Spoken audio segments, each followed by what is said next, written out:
Prepárate para conocer cómo el arte representó el infierno. Toma nota de estas preguntas y respóndelas al finalizar el programa. 1. ¿Por qué se pintaba el infierno en las iglesias? 2. ¿Qué es el infierno según el arte indio?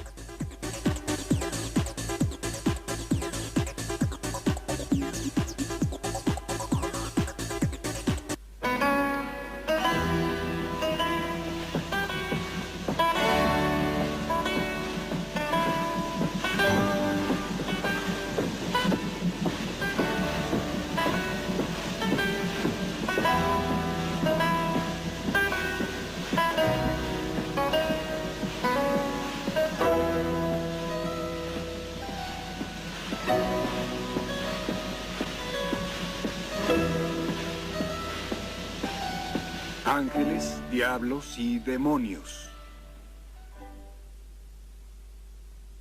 Lo fantástico en el arte. Una serie de Heinz Dickman. Tercera parte. La caída de los condenados.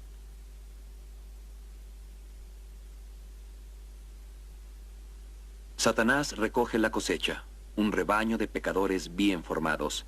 El simbolista belga Jean Delville pintó este gigantesco cuadro hace 90 años. Su Satanás es un hombre fuerte, apuesto y de apariencia muy peligrosa, un Apolo del mal. Y este es el contrincante de Satanás, el arcángel Gabriel, pintado durante el siglo XVII, pero tan intemporal como lo es Satanás.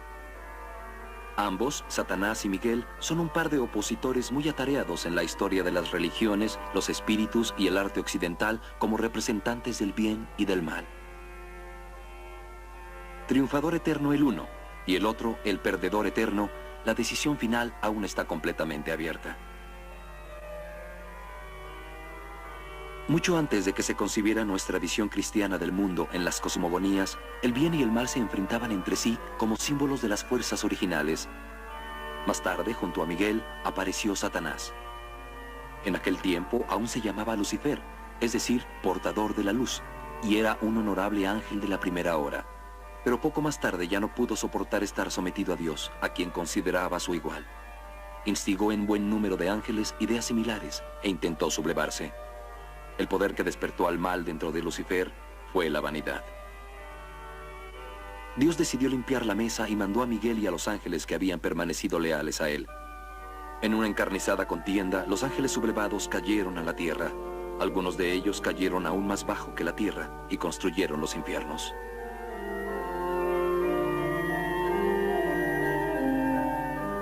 Desde entonces, Lucifer fue llamado Satanás. Una de sus máscaras nos es muy conocida, la que porta como el Mefistófeles de Goethe. El pintor belga Antoine Wirth, un gran maestro de lo fantástico, alrededor de 1850 vio a Satanás en su vieja forma como Lucifer. Es un joven bello y atractivo, inteligente y peligroso, rencoroso y rebelde y extremadamente creativo. El revolucionario nato.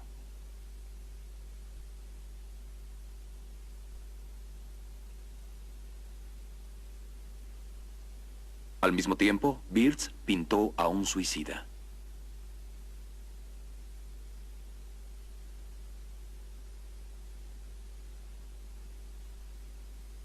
Colocó a Lucifer a su lado para recibir al alma del desgraciado. Al ángel solo le permitió orar. Pero prosigamos. Desde el pecado original en el que se transformó en serpiente, Satanás se ha interesado en los seres humanos. Satanás sabe que el hombre, si bien por naturaleza es bueno, también es receptivo a lo malo, aunque sea solo por curiosidad. En el arte eso lo sabemos, cuando menos desde el arte románico. Aquí, en la región austriaca de Schöngrabern, hay una sobria iglesia del siglo XIII. Podemos ver cómo Satanás utiliza todas las fuerzas que el mal puede articular para tentar a Eva y Adán. La serpiente fatal no es más que un adorno que Eva lleva como brazalete. Aquí vemos la tentación. Aquí, la redención. Adán y Eva en el limbo tomando de la mano a Cristo.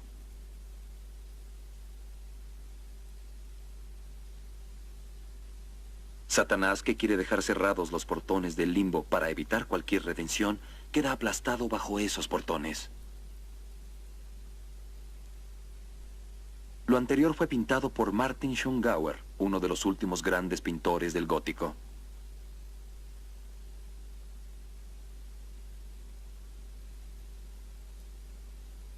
Cien años más tarde, el devoto y místico medioevo se disuelve en el humanismo científico racional del Renacimiento.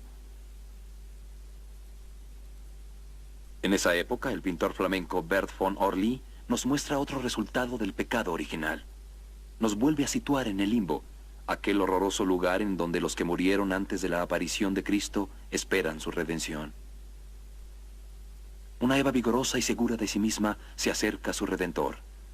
Sin vanidad, ella representa la libertad del pensamiento que también llegó al mundo con la manzana del conocimiento.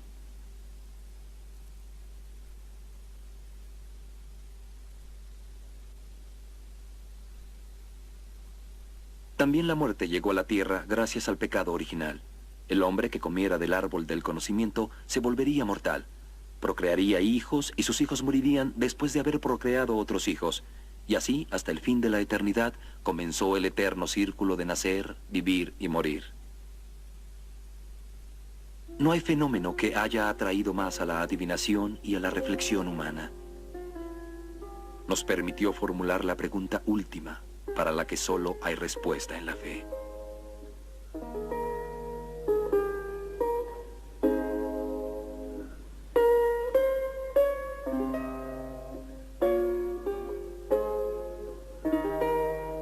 La muerte inició en ese instante su gran baile fúnebre por todos los rincones de la tierra. La muerte se ofreció a los artistas como una aparición omnipresente que nunca se cansan de mostrar.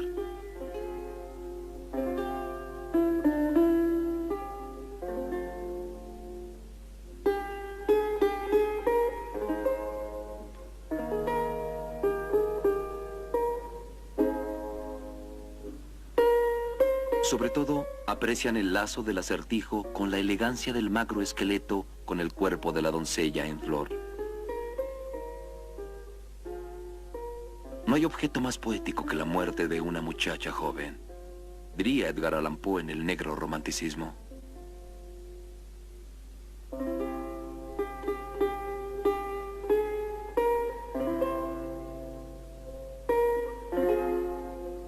La muerte nos recuerda insistentemente la fragilidad de nuestro cuerpo. Conforma un eterno memento mori, un pensamiento en la muerte que nos permite darnos cuenta de qué cosas son esenciales en nuestra vida en la tierra y cuáles no lo son.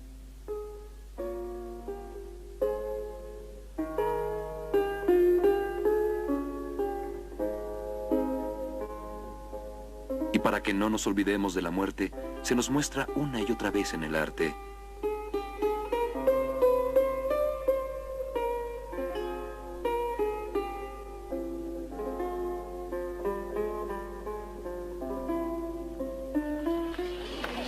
Mientras que a los europeos de hoy no les gusta que les recuerden la muerte, en algún otro lugar del mundo ella celebra con los vivos. Aquí en México se consagra la fascinación por la muerte como en ningún otro país.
La muerte.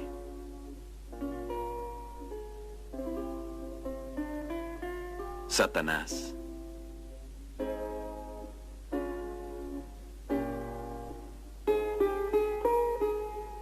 El pecado. Nadie los ha pintado tan formidablemente como uno de los más grandes de la pintura inglesa en la primera mitad del siglo XVIII, William Hogarth. El pecado, la muerte, Satanás, cuando estos tres llegaban en este orden, no había escapatoria.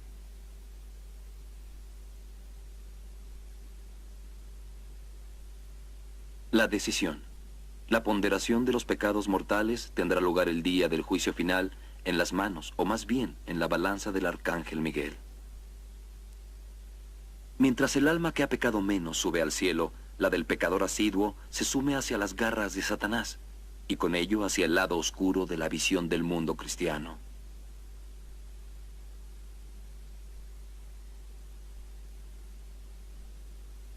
Es una visión sumaria del mundo en la que arriba se encuentra Dios Padre, Cristo y los que participan de lo celeste y lo santo.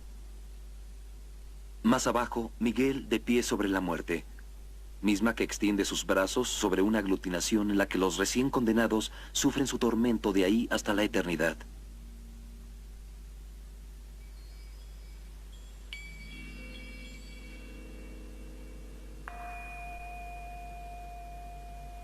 Más que nada el camino, o más bien la caída a estos tormentos, ha cautivado a los artistas que en ello podían dar vuelo a su fantasía.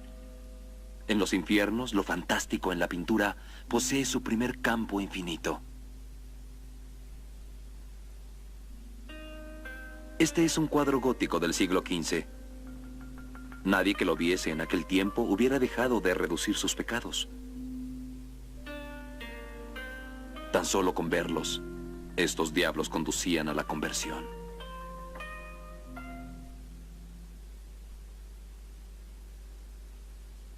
Pero definitivamente, nadie pintó la caída al infierno con tal grandiosidad como el elegante virtuoso de la pintura contrarreformista, Peter Paul Rubens.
Para recordarle una y otra vez a la gente lo que le esperaría en el más allá si en esta vida llevaba una conducta pecadora, se pintaban los horrores del infierno en los muros de las iglesias. En este caso, se trata de la iglesia toscana de San Gimignano. Los que ordenaban estas obras, pero también los artistas, se revelaban como tempranos antecesores del Marqués de Sade. Celebraban verdaderos excesos de la barbarie.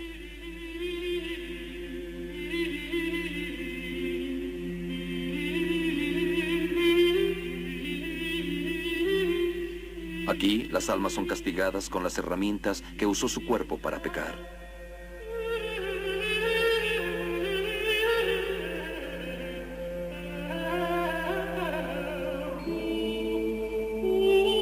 Los infernales se comportan como imaginativos verdugos.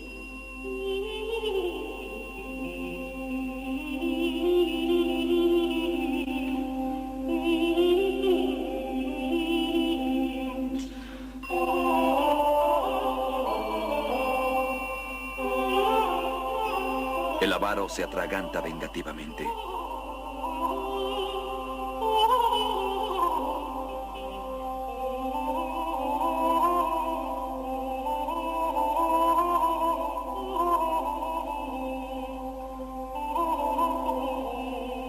El suicida se ahorca una y otra vez.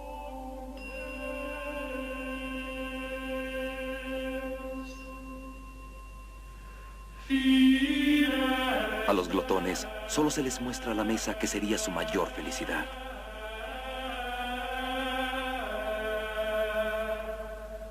Los iracundos son cocidos a fuego lento.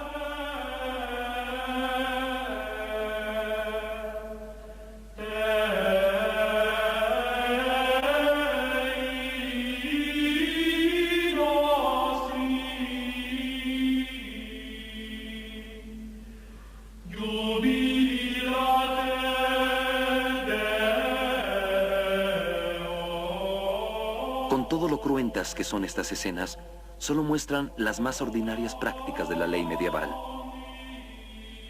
Lo que aquí se muestra sucedía diariamente en los desolladeros seculares y espirituales. Allí se tortura con pinzas, se quema y se calcina, se descuartiza y se hierve. Allí se usa el serrucho.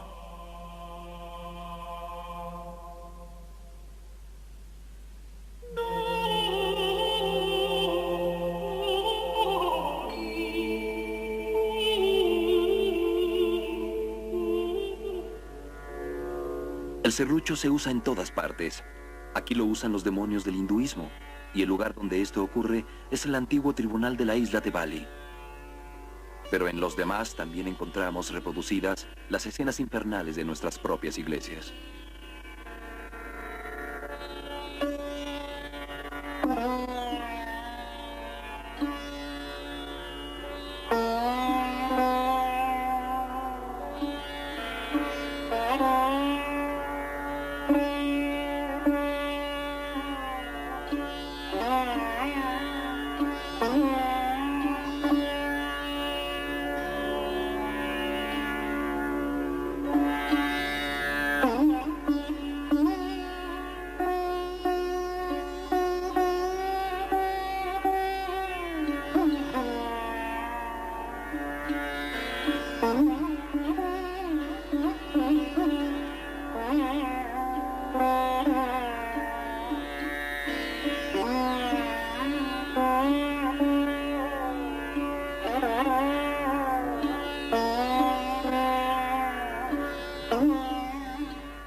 El antiguo tribunal en Bali es una construcción elegante que solo muestra lo aterrador cuando observamos el interior de su tejado.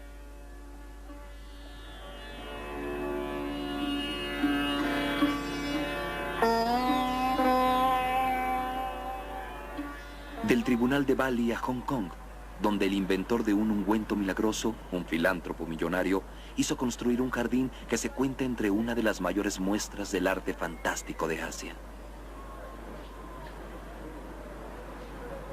Y aquí también encontramos un infierno con todos sus horrores. Es una representación popular, inocente y penetrante, y aterradora. En China había 300 formas de ejecutar a una persona. Aquí las encontramos todas unidas.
Para que los observadores no crean que el infierno es un sitio histórico que hoy ya no existe, los artistas modernizaron las herramientas del Averno.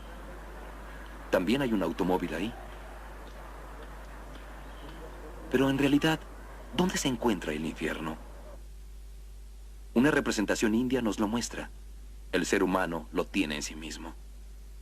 Arriba, igual que en nuestra jerarquía cristiana, están alojados los buenos pensamientos y los buenos actos, mostrados aquí en forma de pequeñas pagodas. El centro de nuestro pensamiento y comportamiento es el medio. Aquí se toman las decisiones. La mitad inferior contiene las cámaras de nuestros pensamientos malos y nuestros actos perversos.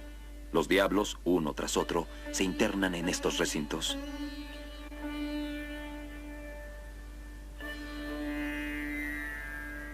Si bien una representación hindú también muestra el infierno y lo que los demonios le hacen a las personas cuando las atormentan y las descuartizan, también aquí se nos quiere comunicar que todo esto ocurre dentro de nosotros mismos. El escenario de la disputa entre el bien y el mal somos nosotros mismos. No hay más infierno que el que está en nosotros.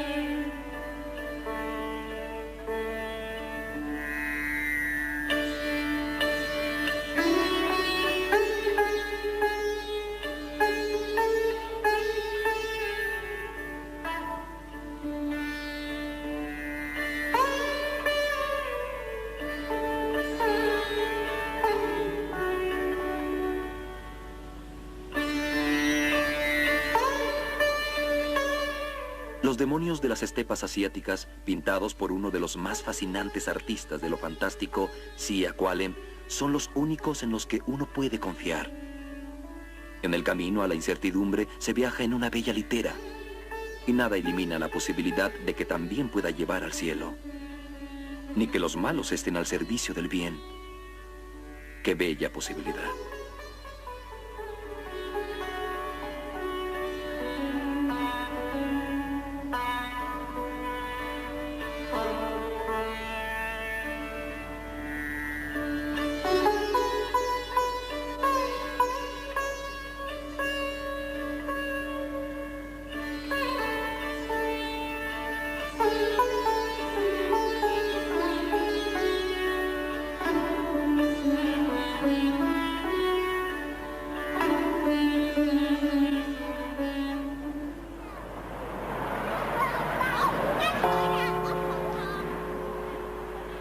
Regresando de nuestro viaje por la Internacional Infernal, encontramos a los diablos europeos en el exterior de la Catedral de Orvieto, en lo más artístico de la obra. Se les colocó aquí afuera para que también los que no tenían permitido entrar a las iglesias, excomulgados, leprosos y prisioneros, pudieran dar un vistazo a su futuro y a su propio interior. Ni una ni otra visión los habrán consolado mucho.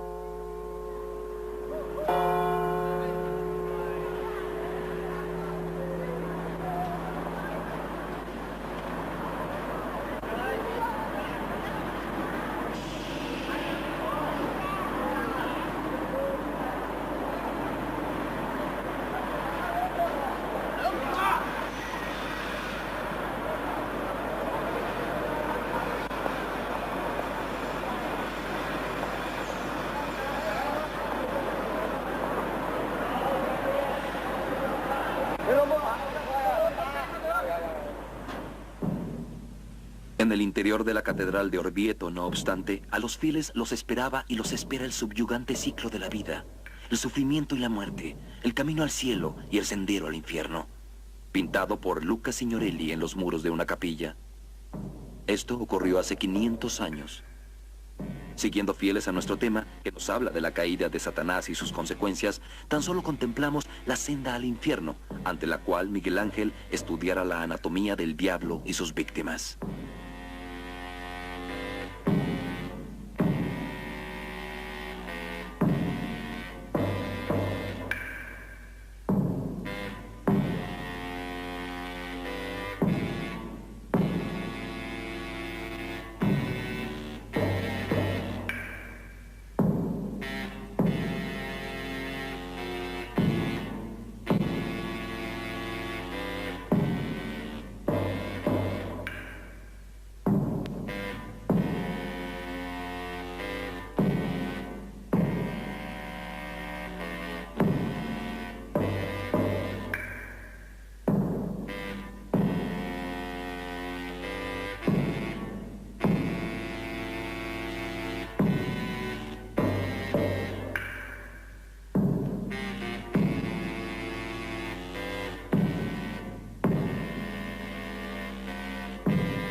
En un arco de su capilla, Signorelli pintó los horrores de una decadencia de dimensiones cósmicas. Satanás y sus ayudantes se elevan por los aires que propiamente pertenecerían a los ángeles, y desde ahí lanzan sus rayos de fuego y de sangre a una humanidad aterrorizada.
Chequea tu cuestionario.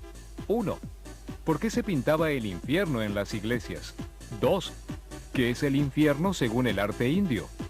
Respuestas. 1.